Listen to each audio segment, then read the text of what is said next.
Hello, hello, and welcome back to the Black Girl Iowa podcast. I'm your host, Emily, and today I've got a fantastic interview for you guys. But before we get into the interview and I introduce today's guest, let's go ahead and get into our Black Iowa fact of the day. So, I've always been a believer that people are capable of amazing things. Today, I want to talk about the people that founded the African American Museum of Iowa, which is located in Cedar Rapids. In 1993, a small group of members from the Mount Zion Missionary Baptist Church decided to organize and celebrate Black history in Iowa.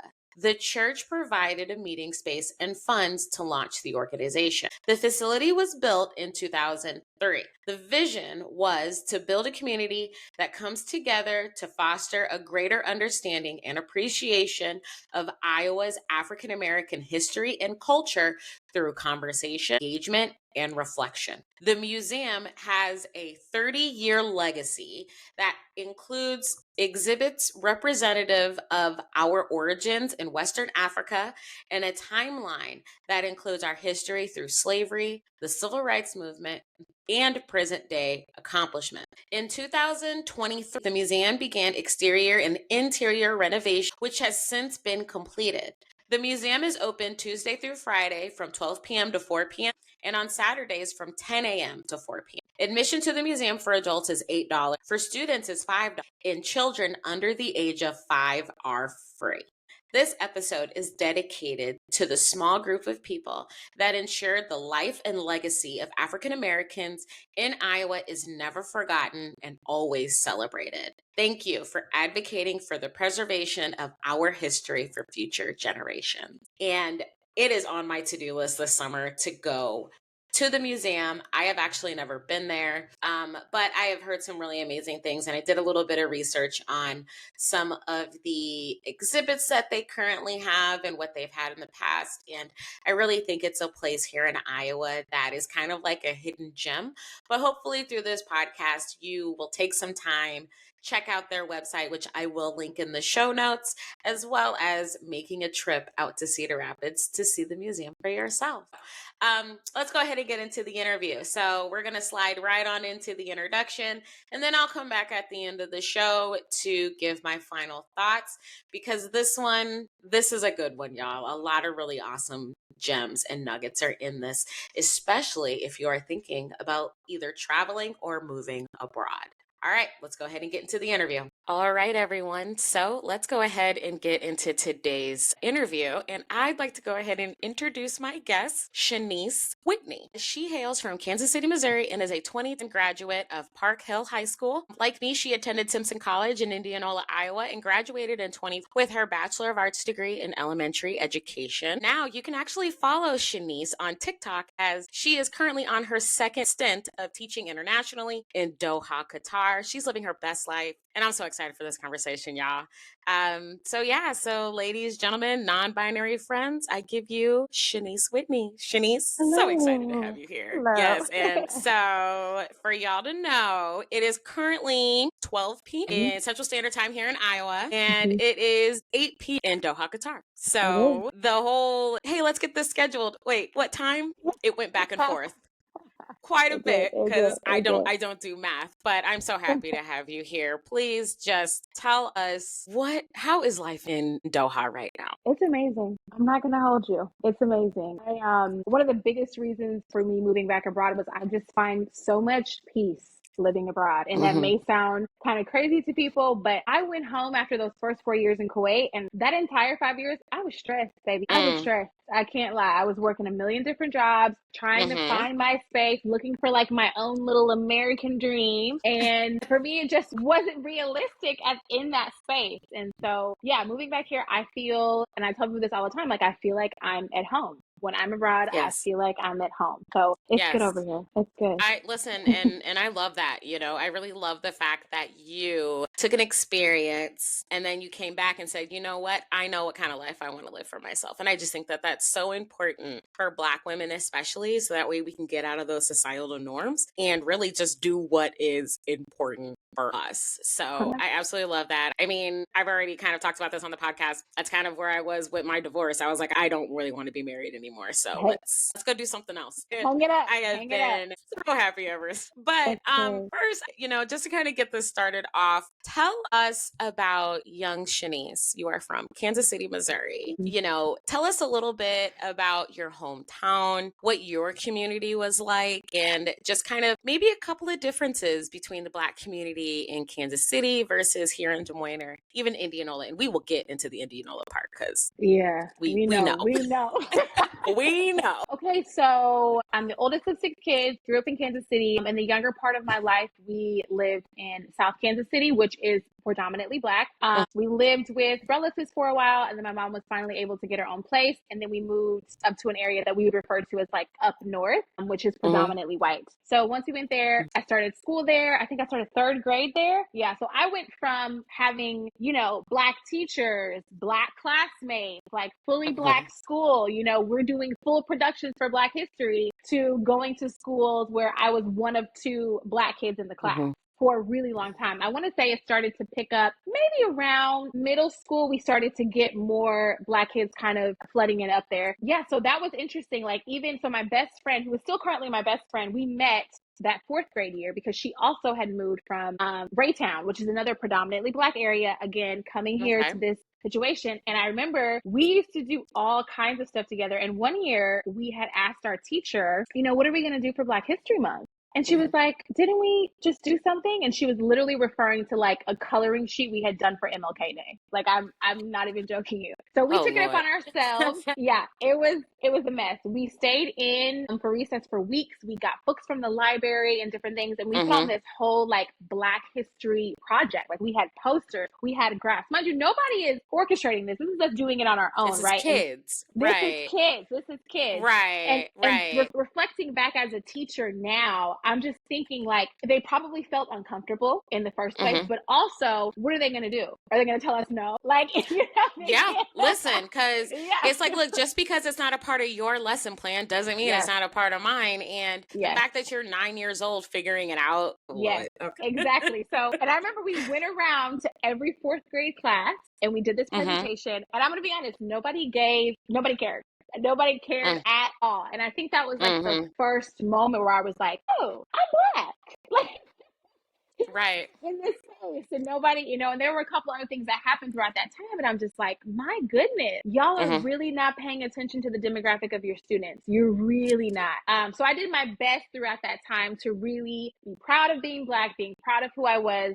But it was an experience. It was an experience. And it definitely trickled throughout the middle school and high school because, like I said, it was a predominantly white area, predominantly white Right. teachers, predominantly white school, and there are just certain issues that come with that, whether people want to Mm-hmm. recognize them or not. A lot of these teachers that are in the classroom have so many biases towards students of color, and it still goes on Yep. today. And the more I reflect on it, the more I'm like, damn, like, you got into this profession to educate all kids, and you're not doing that to the best of your ability. You're not. Well, exactly. And, I think when you're talking about like your experience at a predominantly white elementary school is so spot on to mine. Mm. So, similarly, I grew up on the south side of Des Moines. And at the time, that was the predominantly white side of town. Mm. So the school that I went to, I was literally from first grade all the way up to 5th grade. I was the sole Black person in class. And I think maybe 1 or 2 activities for Black History Month, an activity about Martin Luther King. But other than that, like my Black history education came from my parents, and I also think too that, as teachers, granted, I did not go into the profession, but now that I'm in middle school and high school now, it is a little frustrating that you see these diverse populations in these public schools, especially here in the Des Moines area, but the teaching staff does not reflect the student population. But then again, what we're teaching teachers isn't necessarily about how to teach from a diverse perspective. 100%. So that's frustrating, Yeah. and I just think that, as a 9, 10-year-old, you're doing the work that a full Do we? grown adult should be actually doing. That is wild. As a matter of fact, that school district you and your friend just need to go ahead and send them a bill Yeah, and put it to today's truly, inflation rates. truly, truly. Run me my check. Because Run me my the fact check. that y'all was doing the work for a grown teacher, a grown teacher, okay, A all girl, right, girl that's fine. teacher. And you know what is so Grown funny? We teacher. had the posters and everything for a really long time. Like I'm Mhm. kind of upset that I Okay, didn't keep them because we had them for so long. And then I think yeah. Mhm. after maybe when I went to Simpson, I had gotten rid of them. But because we're so proud of it, and we're just thinking about how crazy it was that we, had done that. And yeah, Mhm. I wish I still had them. But yeah, I'm talking about full diagrams, I posters, love it. biographies, maps, everything. It was wild. I absolutely love it, but at the same time, I'm just sitting there like, man, like they really had to go ahead and teach the class. She was 9 We years old.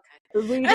did. Had to do it. Even Somebody had though, to do right, it. even though I like, for me, I think it was anytime there was like reading time or something like that, I was always reading books about Black people. Like, and it wasn't just about Rosa Parks or about Martin Luther King. It was about Medgar Evers and Malcolm X and my girl, Angela Davis, and like all these other Mhm. people. You know what I'm saying? So that's wild to me. But, here we are. So Here we are. let's talk a little bit about, so with you moving from a predominantly Black community to a predominantly white one, were you and your family able to still keep your connection with your previous neighborhood when you moved? For a little bit. I want to say Hmm. maybe those first 2 years, I had a really close friend. Her name was Grace. And Hmm. we were able to kind of connect with her after that, but not much after that because the distance was, I want to say it's probably like 30-ish minutes. And my mom at the time, Okay. single mother by herself, we just didn't really have the time to go back and forth to the Right. to the city. That's what we call it, to the city all the time. Right. Right. So not very much, not very much.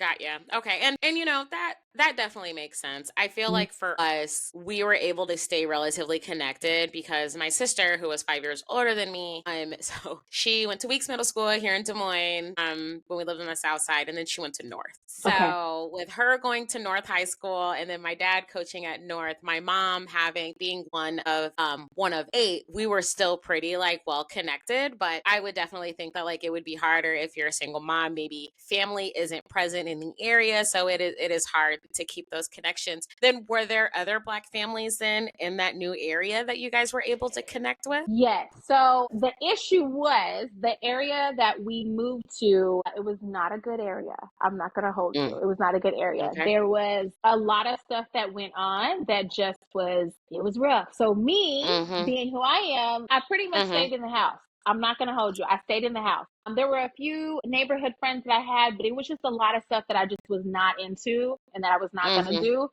Yeah. I have five siblings, and unfortunately, the brother under me kind of got swept up in that a little bit. Mm-hmm. So yeah, they were there. It was a community of Black people. We were there, but it just was not where I wanted to be and what I wanted to Right. do, and doing the things that I like to do. And a lot of the times, they just left me alone. Like, she don't want to be out here. She don't want to be do that. Let her Yeah. just go on in the house, and hey, that's it. Yep. That's all I wanted to Yep. do. So What do yeah, they? Yeah. What do they say? Like, just don't start no one be none. Just leave me over don't here. start I'm over here. fine. Let me I go in the get house. it. Let me go in the house. Let me go in the house. Yeah, yeah, absolutely, absolutely. So then let's go ahead and walk to college. Now, y'all, so I graduated from Simpson Shanice graduated in 2014. So she got there well after I was gone. But a few years ago, when I did work at Simpson as assistant director of admissions, I had this idea to do two forums, one with Black men, one with Black women. Our commonality is that we all went to Simpson. So I had to tell you guys a little bit about Simpson. Simpson is a small private liberal arts school here in Iowa. It's about 15 minutes south of Des Moines. I am actually a legacy. So my dad went there. He graduated in 78. I graduated in 2. When I had this idea, I asked around and I said, I need to know kind of who were those movers and shakers before my time and after. And Shanice's name was brought up almost immediately. And it was kind of funny how it was brought up. It was just like, oh, so do you know Shanice Whitney? No. Oh, you need to know Shanice. And I'm just like, what? Was she a rebel rouser like me? Get out. And the minute that I started talking with her, it was very, very evident that some of the things things that I went through at Simpson, she went through. One of the biggest differences was, though, that the population of Black students was a lot bigger at Simpson when she was there than when I was there. Like when I got into Simpson, I went into Simpson with 5 other Black kids, and 2 of them I graduated from high school with and are 2 of my very best friends. So a little different, but talking with Shanice and her being able to build community and things like that, I thought was really awesome because Simpson is a predominantly white school. It's very white. It's Very white and very small. Yes. So why don't you tell us a little bit about why you chose to not only attend Simpson College, but to go to this small little town outside of Des Moines and kind of what your experience there was like. Why did I do that? Why? I know for me, it was either Simpson, Iowa, or Iowa State. And I was like, I'll take Simpson for 2. I'll go there. I knew that I did it. So the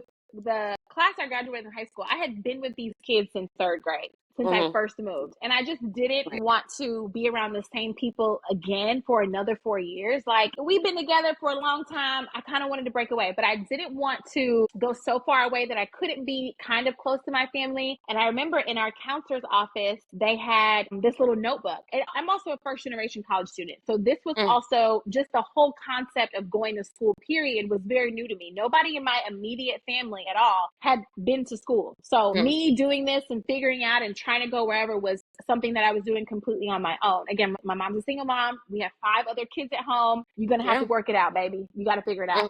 So in the counselor's office, they had this big notebook. I mean, huge, of like colleges that were coming to talk to students, and you could sign up, you know, go during your lunch period, whatever. And Simpson was in there, and I said, you know what? Let me just pop in here and see what they're talking about. Let me just see. Yeah. So I went in there. I cannot remember the counselor's name. I see her face, but I can't remember her name. And so it's Tiffany, right? Tiffany Burke? Tiffany? I think it was Tiffany. I want to say her name was Lindsay. Am I tripping? Or Lindsay?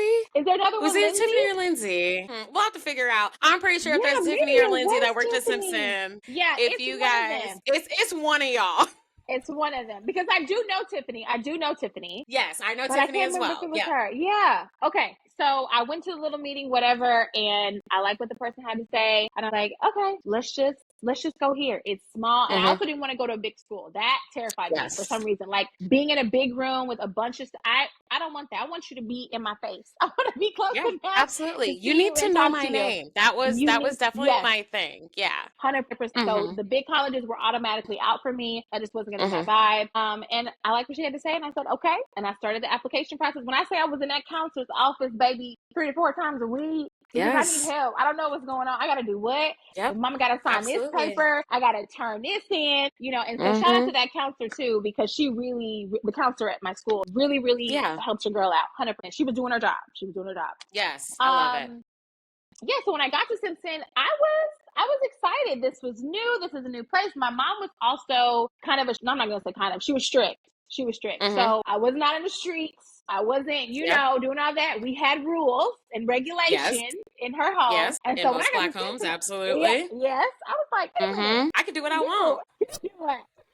Do. I love it. Yep. So I did ask the food. I asked the food. The first couple months I did. I'm not gonna lie. I asked the food. Listen, here's the thing. I feel like, because I did the same thing. I did it so good to the point where I lost a scholarship. I got put on academic probation because I was not doing what I needed to do my first year of college. But I do think that and I'm going to speak to our experience. If other people want to chime in, that's okay. That's what I have, you know, whatever. For Black women, I feel like when you grow up in a strict household, because I did too, Larry and Doretha do not play. I feel like when you get that first sense of independence, it's almost like it doesn't matter what they told you and what you should and shouldn't be doing, because you are in that moment going to think, I am grown. They are not here and I can do what I want. It's that classic 18 going on 32 when you're really 18 and actually you're backtracking to 16. Back it up.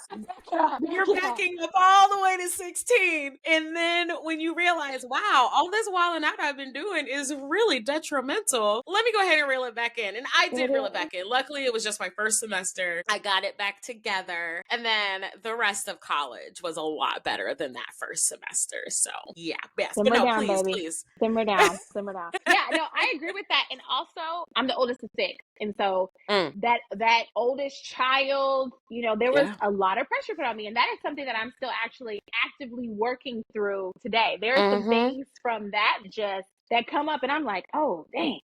Like that Yeah. really did affect me in this type of way. So that Mm-hmm. part too of like, I don't have to be responsible for my siblings. I don't have to watch them. I don't have to stay Mm-hmm. home and babysit. Like I don't have to do any of that. I don't have to go and Mm-hmm. cook for these kids. Like maybe I can go to the party. Right. And can't Yeah. nobody tell me nothing. You I can want to be a do. kid. You can be a You can kid. be a You kid. can be a kid. Absolutely. That's it Absolutely. right there. Mm-hmm. That's it. So when I got to Simpson, and I was very involved in a lot of things in high school as well. I was a high school mentor. I did debate. I did orchestra. We started our own Mm-hmm. club called AAA, African American Alliance. Like I love it. a step club. Like I was doing everything. So naturally, that is something. Me being a busybody is like natural to me. Mm-hmm. So started getting involved in clubs. MSA was one of the big ones I got involved with. My Mm-hmm. sophomore year, I started getting into theater, which was great because I love to act, I love to sing. So that was really fun. And the theater community, that now I will ride for Theater Simpson. It's not a lot that I would ride for in Theater. Simpson. I'm gonna be honest. But Yeah. Theater Simpson, Yeah. I'll I ride for don't them. know any Theater Simpson alums that do not stand 10 toes down Yes.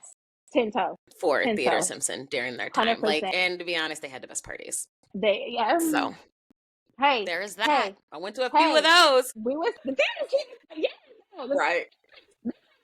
I'm not gonna lie. They are They lady. be, they Absolutely. be. Yes, Yo, it was my so. dad is gonna listen to this podcast and be like, what did you do for 4 years? Nothing, Dad, I enjoyed nothing. myself.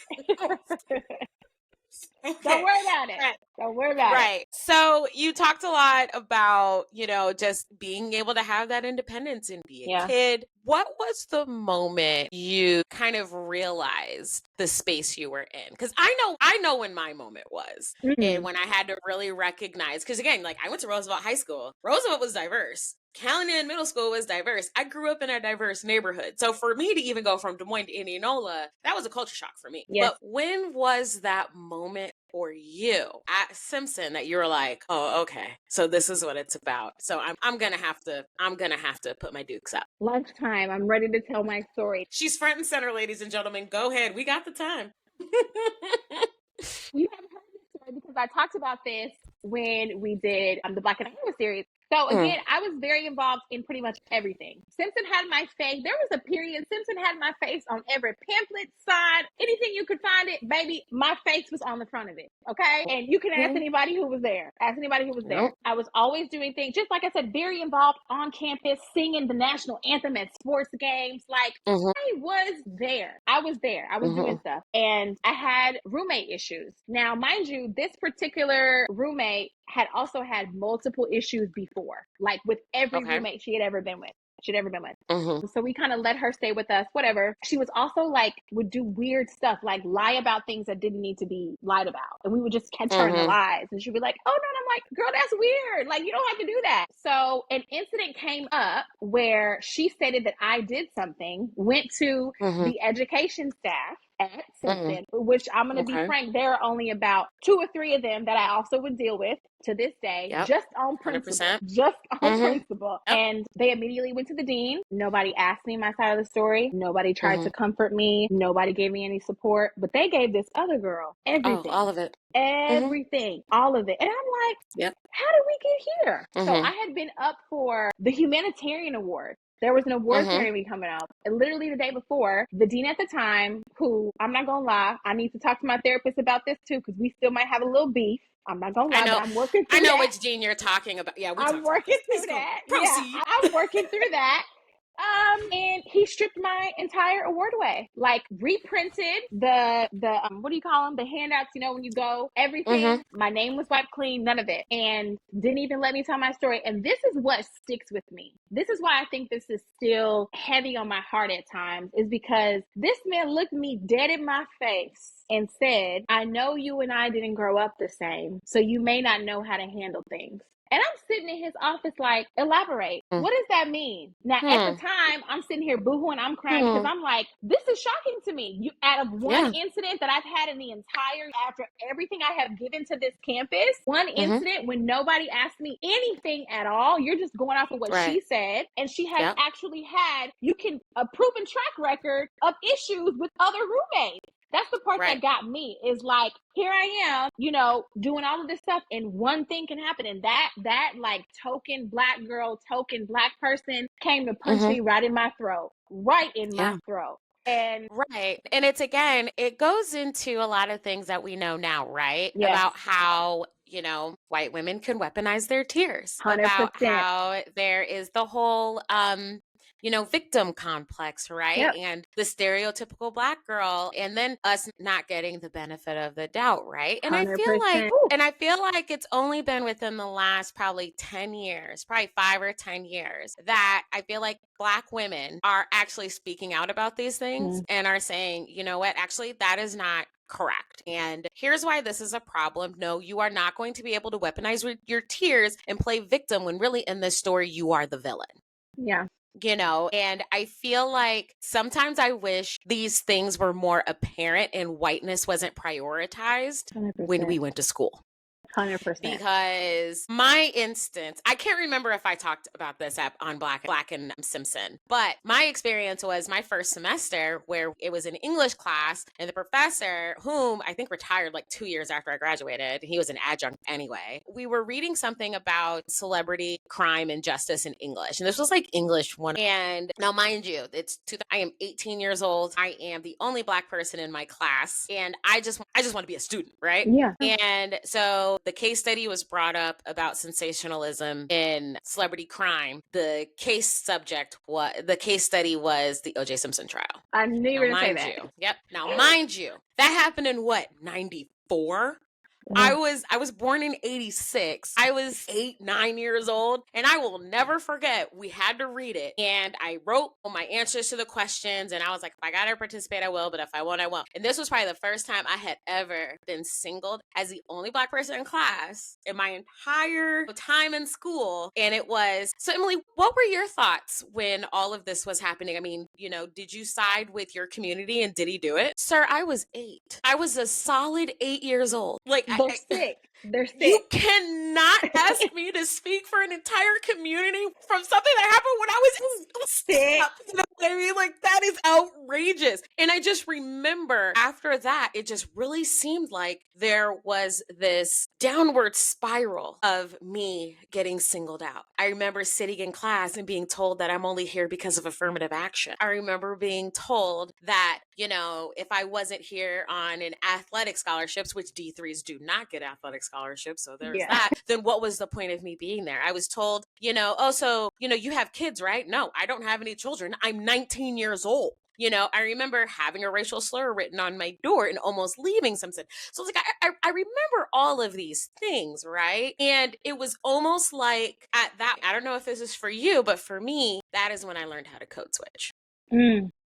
That is when I learned how to be, I can never say this word, palatable and prioritize whiteness. And that's when I learned that at Simpson is in those moments. What about you? Like, what did you take away from that experience or others that you went through at Simpson? After that, I really was just like, and the end of that, actually, that whole semester was probably the worst semester ever. I also had an incident with a student teacher, and she was just terrible. She was terrible. And not to say that I was like a perfect student or anything like that, but she would just make up these things. And I actually failed that part of it's not student teaching. I can't even think of the name of the small part. What can I think? Was Anyway, it your practicum? yes, practicum. That's the word. Practicum, Lord yeah. have mercy. Oh, Lord. Yeah, so I actually failed that practicum because she was just saying things that were not true. And I would for example, she asked me not to be on my phone as much. And I was like, okay, no problem. Like, I'll put it away. Wasn't on it. And one day I was like literally leaving the class. Like, I'm walking out of the door, and I was waiting for a call because I wanted to go work in New York for the summer at a camp.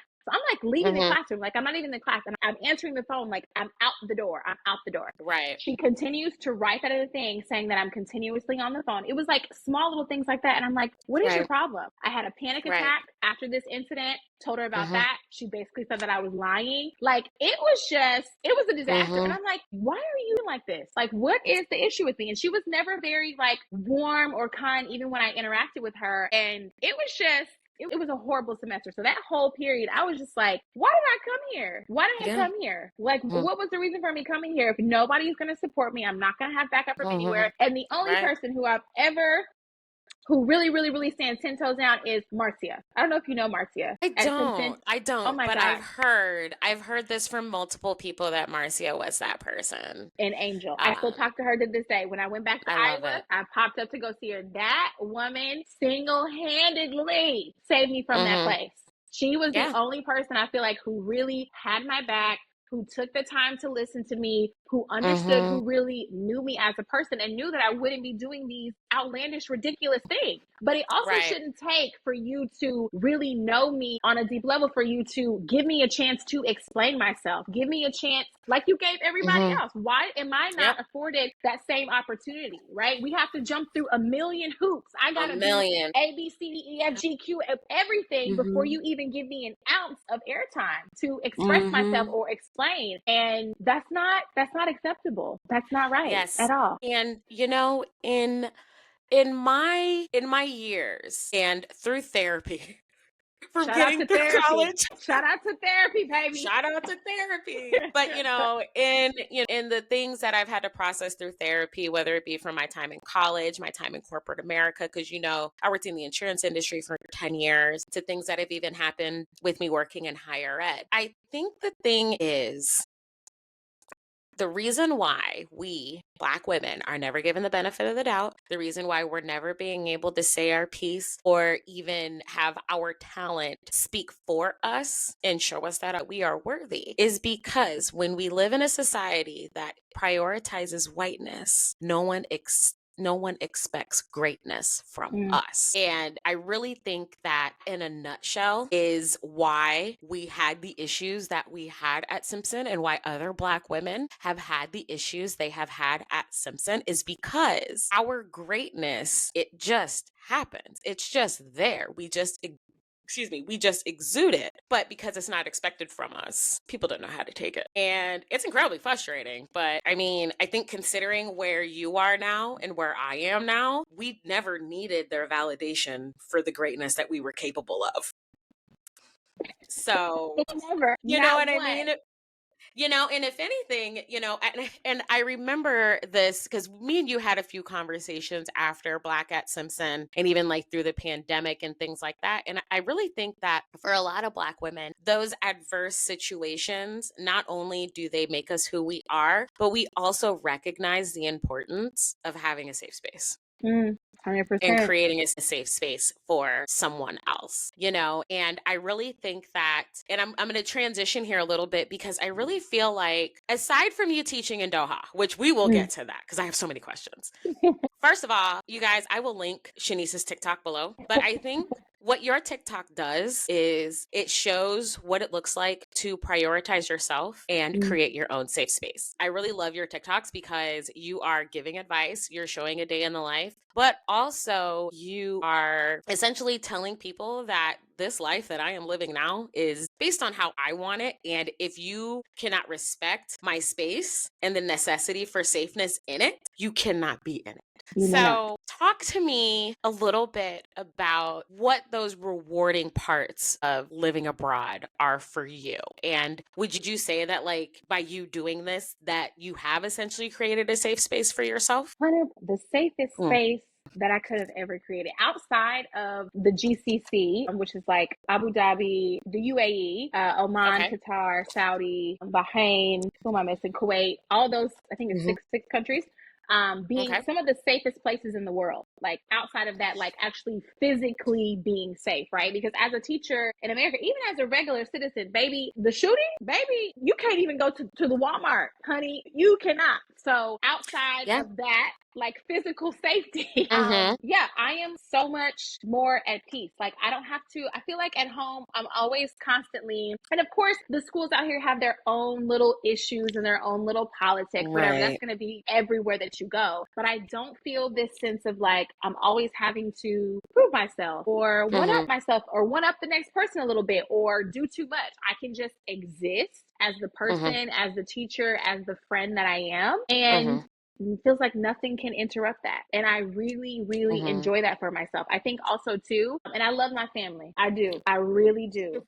You already know her. I'm gonna send this directly to your mama. I can't wait. Please send it to her. I do, but I feel like, and I feel like this is a lot of people too. Again, like I talk about, being the older sibling, and there's a lot of things that I feel like as a family, my family has not worked through, right? And I, for Mhm. one, am never, and they'll tell you this themselves. Shanice is just gonna just remove herself. She's gonna remove herself and call me whatever you want to call me. I don't care. One thing about Yeah. me is I'm not gonna keep going for the drama, the trauma on top of that. It's just Nope. not for me. Mhm. So physically removing myself and being away from that has also provided me a safe space for that, because like I said earlier, there are some things that I still need to heal, baby.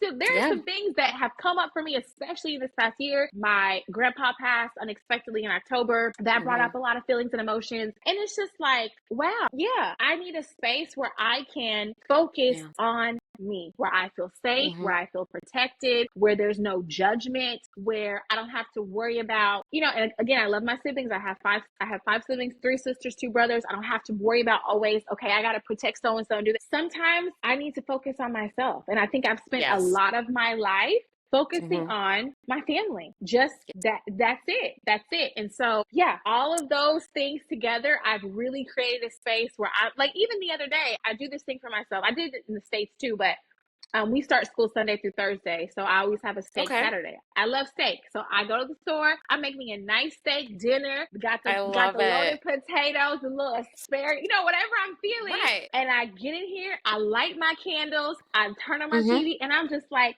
yeah, This is it. yeah. This is. Yep. I give myself flowers every week, and I just sit and Mhm. I'm like, yes, this is a Yes. space that I have created for me that is safe, that is comfortable, that is inviting to love. And that's what I want. That's what I Yeah. want. So for me, Absolutely. it being here helps me create that. I attempted to do that at home, and I just feel Mhm. like it wasn't getting me to the place where I Mhm. am now at Well, all. yeah, and I also think too that no one works through trauma at the same rate, Yeah. right? Yeah. And no one is going to process things that may have happened. And also, no one is going to self care the same. And I Mm, really think that what happens is it's not that your family doesn't want these things for you, but it's kind of hard for them to maybe understand why there is a difference. You know what mm, I mean? Like, mm. why, if it's a Sunday morning, listen, I love going to church. I love going to church. But there are some Sundays where I know the week has already kicked my ass and the next week is going to kick my ass. And I've got grad school homework and podcast stuff. And oh, there's this, and all of these other things. And I'm like, you know what? I am not going. And really, like, it just needs to be a judgment free zone, right? Yeah. But Yeah. for others, it may be, well, you didn't have anything going on. You got all your homework done. So why were you at church? Because I didn't want to go. Yeah. And You know full what I stop. mean? Full stop. I didn't want to go. Full stop. No, full stop. I didn't want to go. I don't have to tell you why I didn't want to go. I ain't got to promise to be there next week. I ain't got to do nothing like that. It's like, look, I wasn't there. Just know I was taking care of me and I'm fine. Right. And I really think that I know it's been hard for me to kind of carve in those times, Mm. especially like when I first moved back home in 20. But now I'm like, oh no, I said that this was mine. So Yep. we're gonna block that out, and that's how it is. And I really love that you found that for yourself, and also just understanding too that there's still more healing work to be done. I mean, Yep. I had a really good conversation on a podcast a few weeks ago about how you have to continuously be working on yourself, but that has just so many different layers to Yeah. it. So yeah, that's fantastic. And I keep forgetting that you love to cook. So, I do. of course, you are going to make a fabulous steak dinner and all of that. I absolutely love it. I feel Mm-hmm. for Black women especially, and I cannot remember who said this quote. It is a Black woman, and me and Mm-hmm. one of my closest friends were talking about it, talking about the fact that Mm-hmm. rest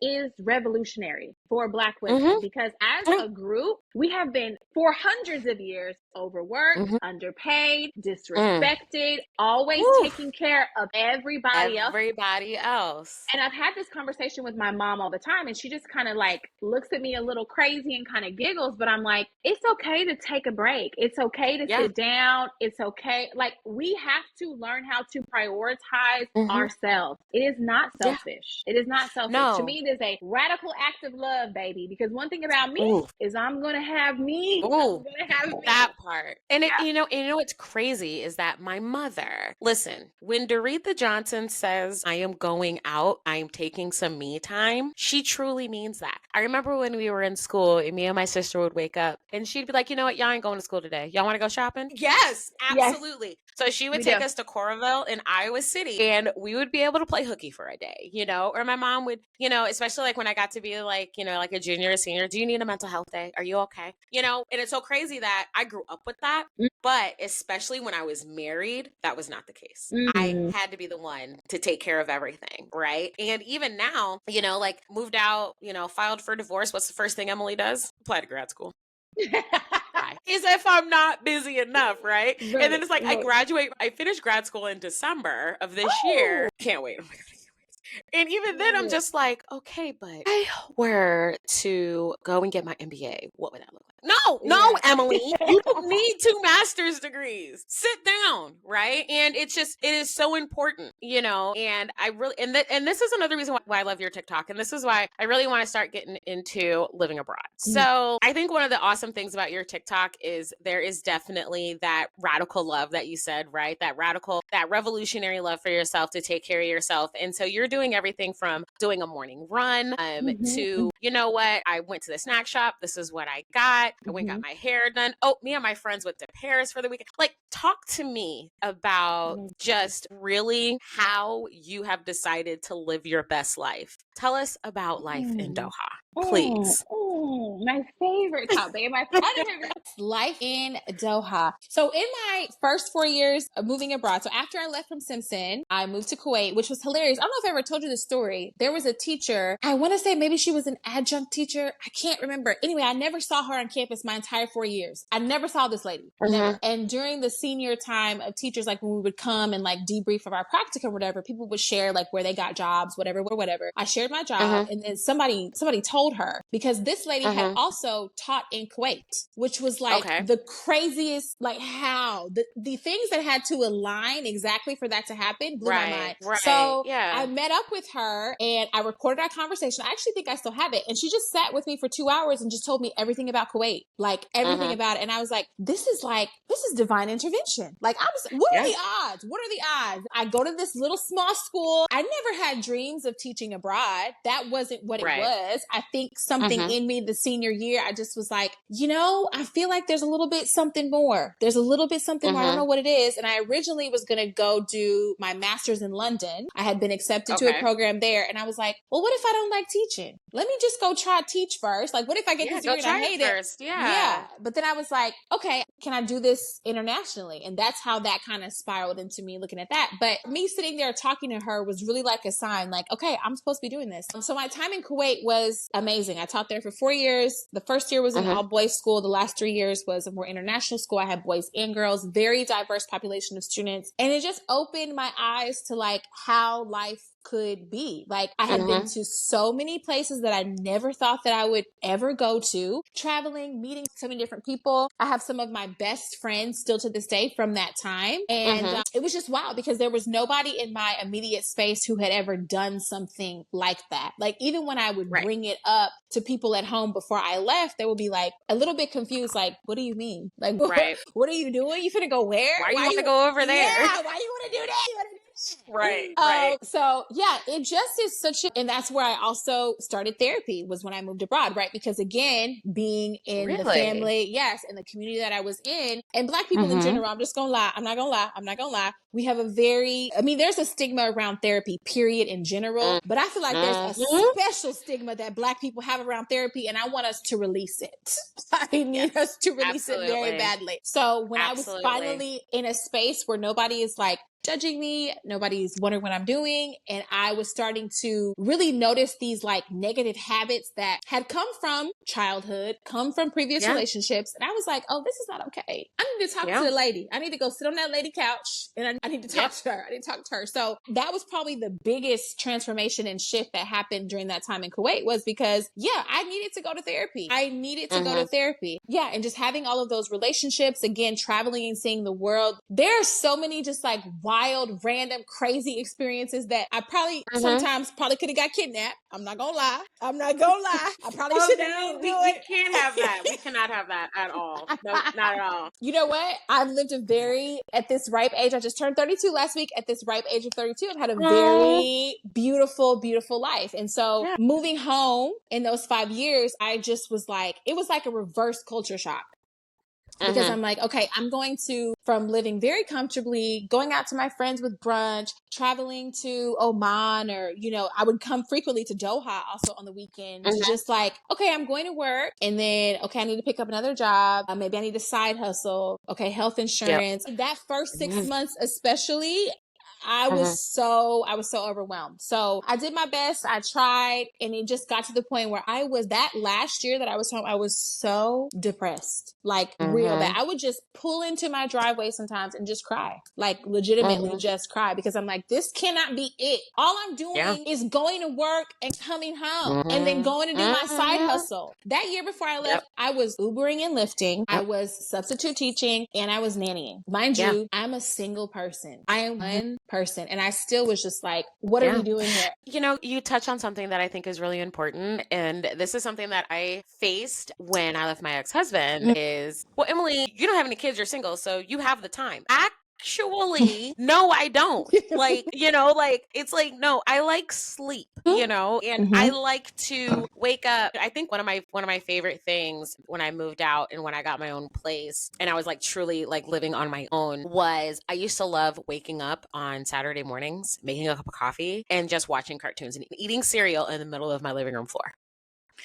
That to me was the perfect situation. And I really think that, hustle culture, the American dream at this point, it's gotten out of control. So the fact that you are able to carve out not the American dream, but Shanice's dream and what that looks like living abroad, I think is just so incredibly important. And I'm already thinking of the next podcast that I want you on. So I definitely want to talk like tips and tricks about like moving abroad. I won't be moving abroad, but I do know that there are quite a few other women, just, people in general that, would love to try out and have that experience, and obviously, your family's going to be here. They ain't going nowhere. They're going to be here. They're going to be here, baby. And you cannot live. And even when I left the first time, my siblings were very young. My sisters were very young. And I came back, and now they're older. So they've graduated. Well, one of them has graduated. The other one's about to graduate it. And it's like, I did feel a little bit of guilt. I did. And I don't love that for me. But I felt it. I let myself feel it,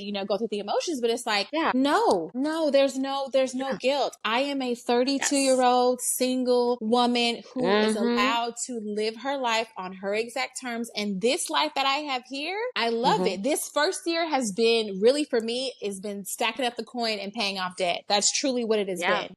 And so this next year, even this summer, I'm so excited to get back out to like my favorite thing to do which is try. I mean, I went to Dubai a couple times this year, but that's like, it's down the street. It's down the street. So like, right. It's not, I love that. I love that. I absolutely adore that. It's super close. And now, so I'm just excited to continue this transition these next few years and just get back to traveling, getting back to stacking my money up, being in a place where I can just walk into the pharmacy and buy birth control. Like, it's little stuff like that I'm like, America could never. She could never. Really, I'm sorry. Where in America can you go into a pharmacy and be like, hey, let me get some birth control, and they're going to give it to you? No, nowhere. You can't. at all. You cannot do it. You can't You at cannot all. do it. Like You can't do it. yeah, You yeah, can't do it. you cannot at all. Not one place can you, and Not that's one a place. whole nother topic. Yeah. Like I feel like that could literally be its own little podcast spinoff of 100%. the downfall of the American healthcare system. 100%. That's a whole other thing. Yeah. So we've talked about, you know, your experience and then that transition going from living abroad in Kuwait, coming back, going back abroad. And my one question that I do have. So Yes. aside from family,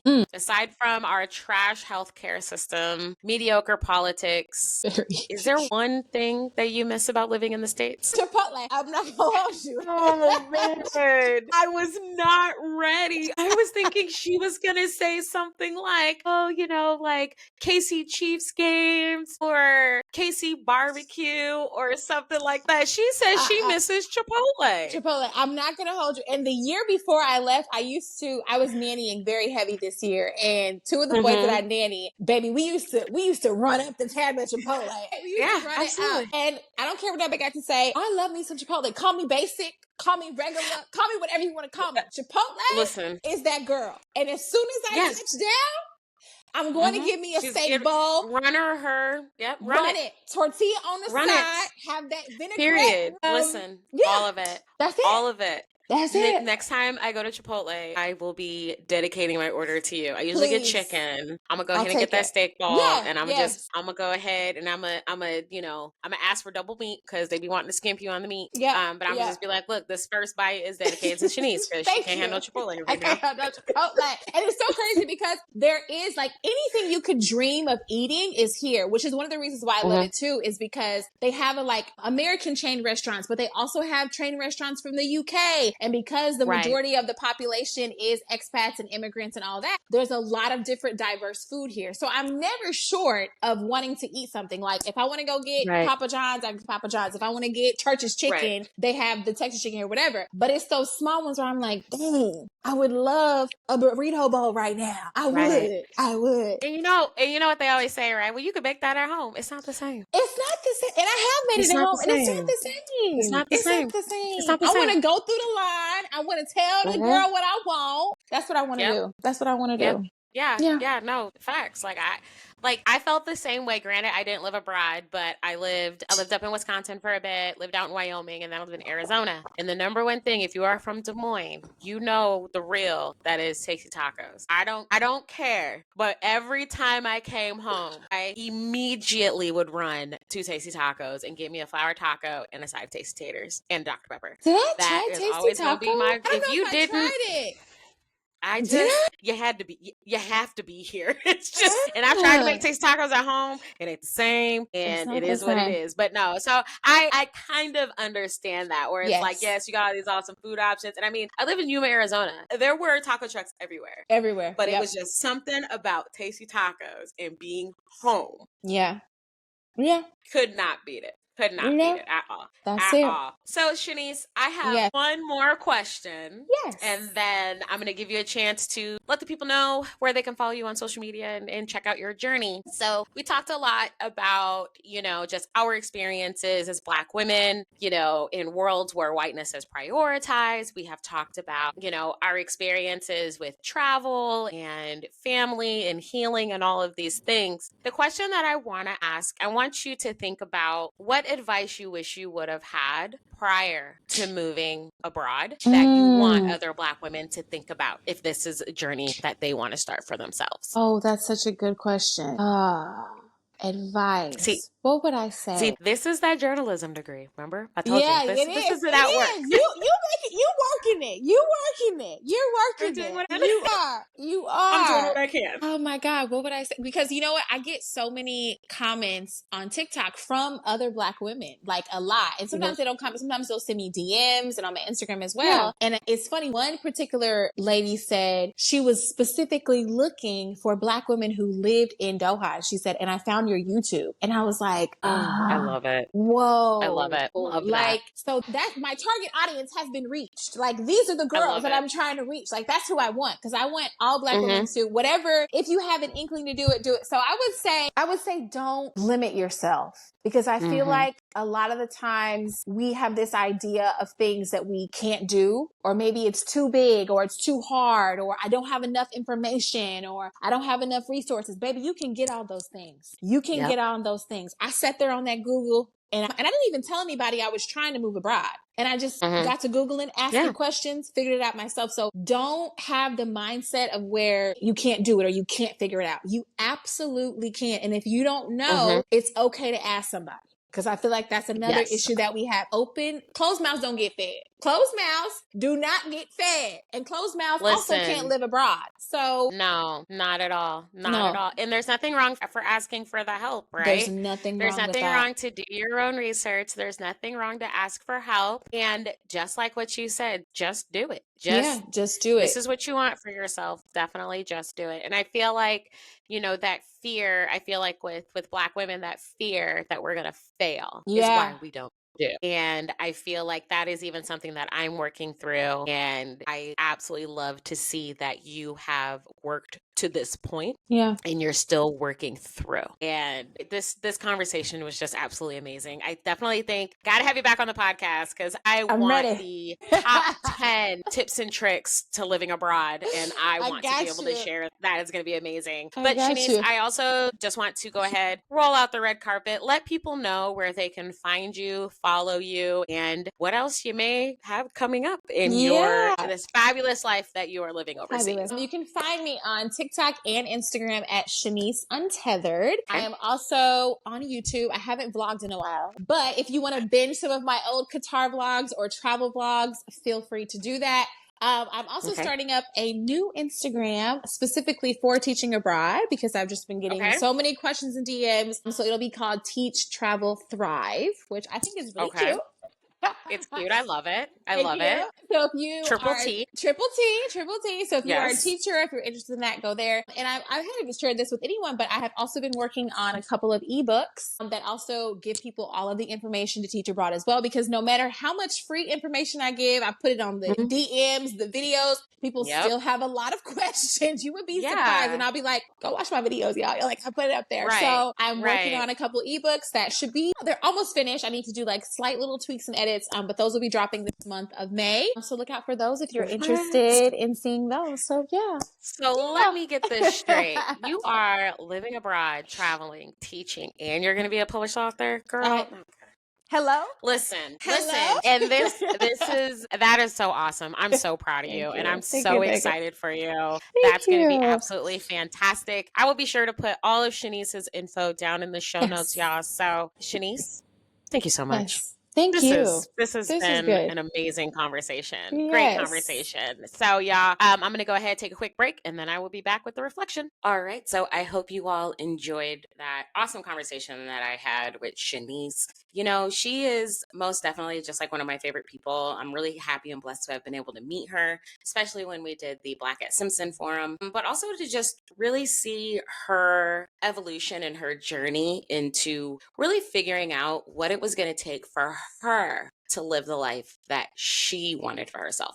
I feel like oftentimes we get really hung up on living for other people and doing things just for the sake of doing them. So that way we're making somebody else happy. And, I really like how Shanice really talked about, look, she loves her family and she does at times feel a little bad that she's not closer, but they're just a plane ride away, either coming to her or going to them. So I think the other thing that we did talk about a lot that I'm starting to realize maybe actually needs to be like a bigger issue or a bigger topic on the podcast soon is something that me and her both face, which is the victimhood of white women and how things that are done, essentially, white women kind of have a tendency to want to play victim, and then we lose out on opportunities and experiences. I have faced that. I have seen that in my academic and professional career, and it really hurts that something was said, something happened, and a really big honor and opportunity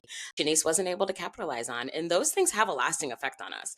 That's the thing. And I think when we really think about where our country has been and where it's gone over the last 10, 12 years, we're really starting to see and understand the long-term effect of what happens when we prioritize whiteness and there is that victimhood that is attached to white people in what they feel like they're being wronged or disrespected, when really it's a circumstance, right? It's just something that might have just happened. But when we get villainized, it has an impact on us. So another thing that I really did enjoy about this conversation I had with Shanice, and this is really where I think back on the last couple of years of my life with going through a divorce, starting grad school, getting out there and dating again, having a relationship with someone, and also being on my own, living on my own, doing things on my own. When she said, don't limit yourself,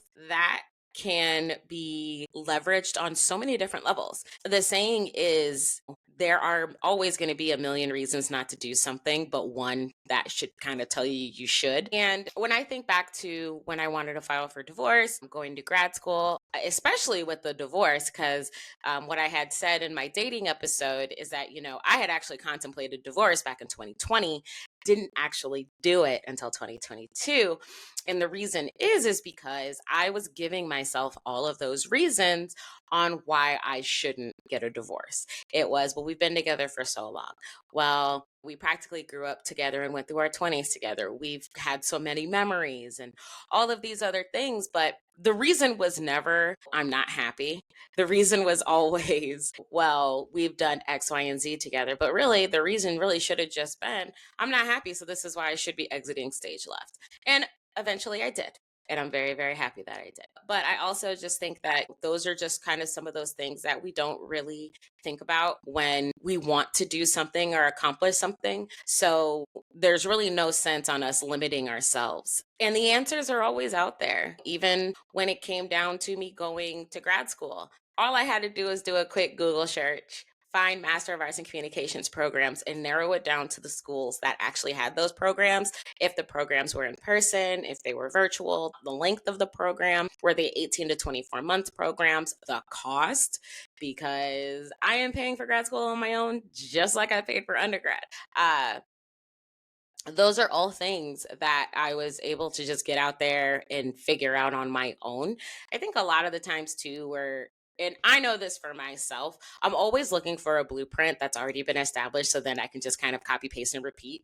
But I think what Shanice really brought up to me is that you can go out and you can get all of these answers. And then from there, you go ahead and create your own playbook, your own rule book, things that you want to do and how you want to do it. I definitely did that in my divorce. I did that with doing research for grad school. And I absolutely did that with this podcast. If you go back to my first episode, I talked a lot about how I took 3 months to get this thing off the ground. And that was me Googling, that was me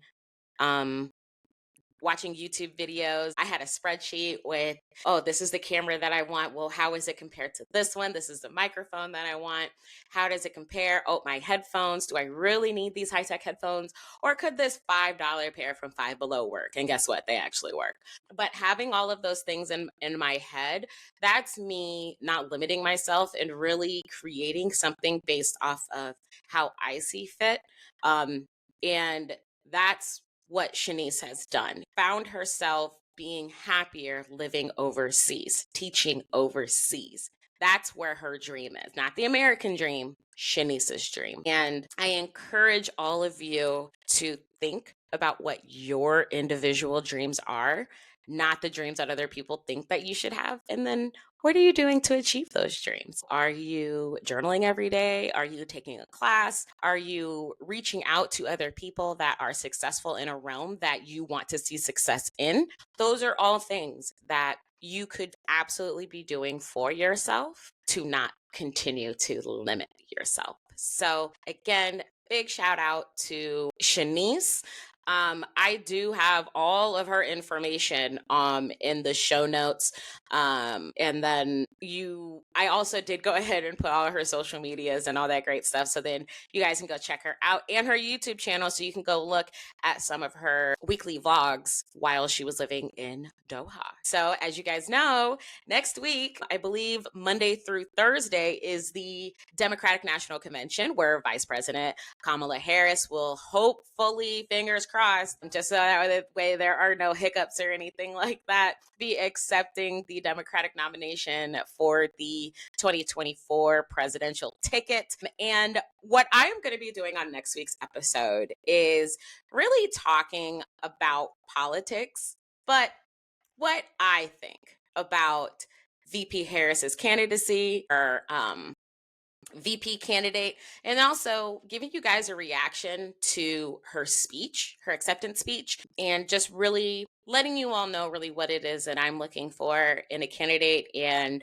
how I plan on being a little bit more engaged in civic engagement and in local politics, because a lot of the decisions and things like that that are currently being made in the state of Iowa are a direct representation of who we are voting for and putting in public office. So more to come on that. I'll also have some celebrations and an update on attending the Black Women for Healthy Living Health Conference that is taking place. By the time you guys hear this, it will have already taken place, but I will have my recap on the next episode. If you guys want more Black Girl Iowa, you know where to find me. I am on Instagram at Black Girl Iowa. Don't forget, a fresh episode comes out every Monday at 11 a.m. Central Time.